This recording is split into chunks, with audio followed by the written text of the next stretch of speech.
Ce problème, intitulé la chasse aux cadeaux, se déroule de la manière suivante. Nous disposons d'un nombre n de cadeaux qui vont être, dépendant de la question, sur une disposition différente. Les enfants se placent devant un cadeau au début. Toutes les minutes, chaque enfant aura deux options. Soit il se déplace, soit il reste sur place. S'il y a un cadeau qui est plus proche que les autres, dans ce cas-là, il se déplace. Sinon, c'est-à-dire s'il y a plusieurs cadeaux qui sont équidistants ou s'il n'y a pas de cadeau disponible, il reste sur place et attendra la prochaine minute. Attention, si plusieurs enfants arrivent au même cadeau au même moment, alors ils partagent le cadeau et ont l'obligation de rester ensemble jusqu'à la fin de la partie. On considère que les enfants ont gagné lorsque tous les cadeaux ont été pris. Alors Sacha, combien d'enfants au minimum faut-il pour qu'ils puissent gagner avec 3 cadeaux disposés en triangle équilatéral? Alors, il faut 2 enfants minimum et je vais t'expliquer pourquoi. Donc ici, on a la disposition en triangle équilatéral et imaginons qu'il y ait un seul enfant. Celui-ci serait équidistant donc des 2 cadeaux. Donc c'est pourquoi il faut 2 enfants placés en bas qui vont aller ensemble sur le cadeau du haut. Très intéressant. Et avec 4 cadeaux disposés en carré, combien d'enfants est-ce qu'il faut pour gagner? Donc il en faut encore une fois 2. C'est à peu près le même principe. Les 2 enfants sont placés en bas et ils vont aller chacun de leur côté sur le cadeau du haut. Maintenant, on passe à Thomas. Alors Thomas, combien d'enfants au minimum faut-il pour qu'ils puissent gagner? Si nous avons une situation avec n cadeaux disposés en n gones réguliers. Merci Raimé. Donc, nous allons voir dans un premier temps qu'il n'y a que besoin de 2 personnes pour gagner avec un polygone en n-gones régulier.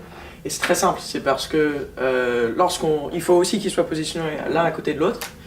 Donc, lorsqu'ils sont dans cette position, on voit qu'en fait, ils ont à chaque fois une option seulement, à cause du fait que c'est un polygone. Et donc, peu importe le nombre, en fait, ces pointillés représentent une infinité de sommets. Donc, peu importe le nombre de côtés du n-gone régulier, il n'y aura que besoin de 2 personnes. Voilà, René. Très intéressant.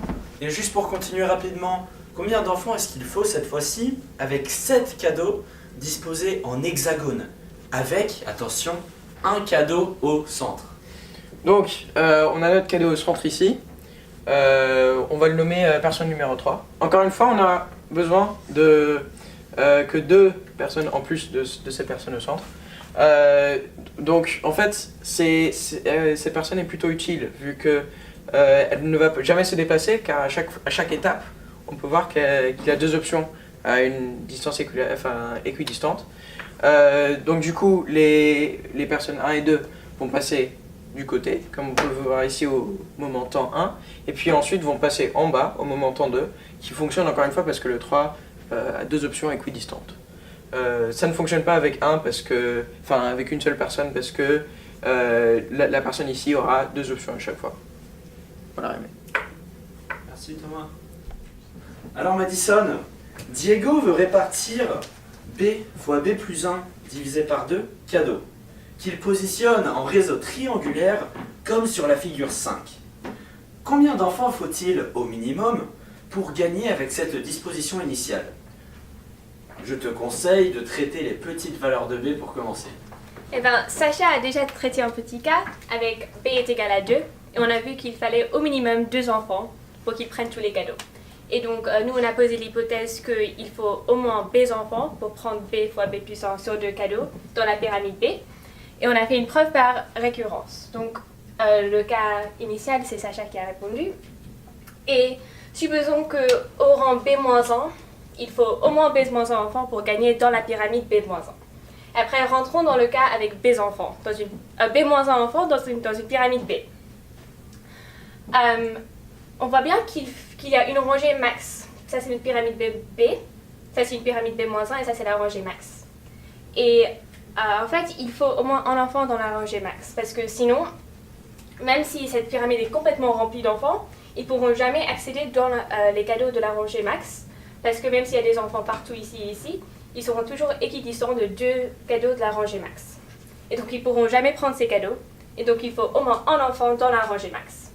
Donc s'il y a un enfant dans la rangée max, alors il y a B-2 enfants dans une pyramide B-1. Donc on voit bien que le cas N-1 apparaît.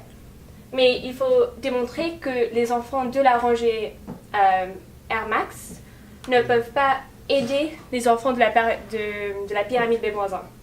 Donc en fait, les enfants de la rangée R max, ils pourraient bien prendre tous les cadeaux de la rangée R max et après rentrer dans la pyramide B-1 et aider les enfants de la pyramide B-1 à prendre tous les cadeaux. Mais en fait, c'est impossible. C'est impossible que tous les enfants de la rangée R max arrivent à accéder de la pyramide B-1 parce que dans ce cas-là, on voit qu'il y a 3 enfants dans une pyramide de B égale 4. Et donc il y a 2 enfants ici, il y a B-2 enfants ici et 1 enfant ici, au minimum. Ça peut être encore pire avec 2, 3 ou 4 enfants de la rangée R max. Et en fait, même si l'enfant va de cadeau en cadeau en cadeau, la seule manière qu'il puisse rentrer dans la pyramide là, c'est si toutes ces autres options sont bloquées, sauf l'option ici.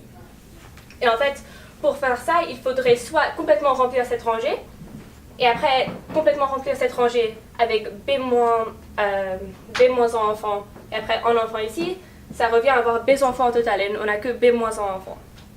Donc, même s'il y a des enfants ici, c'est impossible qu'ils puissent complètement rentrer dans la pyramide B-1. Donc il y a bien le cas N-1, et donc par récurrence. Mais attends, C'est toujours Madison, vrai. cette démonstration, elle nous aide pas à répondre à la question 3. Bah, on comprend directement que pour un nombre d'enfants K qui est lui fixé, qui reste constant, bah, grâce à cette démonstration, on comprend la disposition initiale pour que ces enfants ne puissent jamais gagner. Ouais, en fait, s'il y a 15 enfants, si on les met dans une pyramide avec K-1 K plus 1, avec côté K plus 1, ils pourront jamais prendre tous les cadeaux. Exactement. C'est tellement malin, Aimé. Alors Vladimir, existe-t-il un entier K et une disposition initiale avec N cadeaux, tels que 15 enfants puissent gagner s'ils trichent, mais pas s'ils ne trichent pas? Mais c'est quoi tricher? Ah, j'aime bien que tu poses cette question, Vladimir. Les enfants ont décidé de tricher.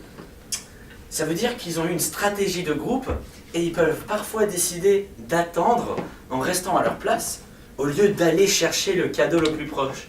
Malin, ces petits enfants. En effet. Alors oui, il y a une stratégie dans laquelle les enfants gagnent en trichant et perdent sans tricher. C'est celle-ci. Les enfants sont disposés comme ceci, avec 5 cadeaux disposés en 5. Oui. Donc à T0, les enfants sont ici. À T1, ils sont tous deux obligés d'aller au point le plus proche, c'est-à-dire le point du centre. Ensuite, avec la triche, les enfants sont disposés de la même manière, mais le premier enfant ne va pas au point du centre. Du coup, ça lui permet d'aller au point le plus proche, qui est celui en haut à gauche. À droite. Oui. En haut à gauche. Et ils peuvent se rejoindre au dernier point, en haut à droite. Cette stratégie peut marcher sur 2 plus 3 N cadeaux, avec 2 enfants. Donc on les dispose comme ceci, et ils peuvent remonter le chemin petit à petit. Cette stratégie peut s'arrêter quand ça peut se terminer à 2 cadeaux, mais aussi à seulement 1 cadeau. C'est pas très clair. Parfait, merci beaucoup Vladimir.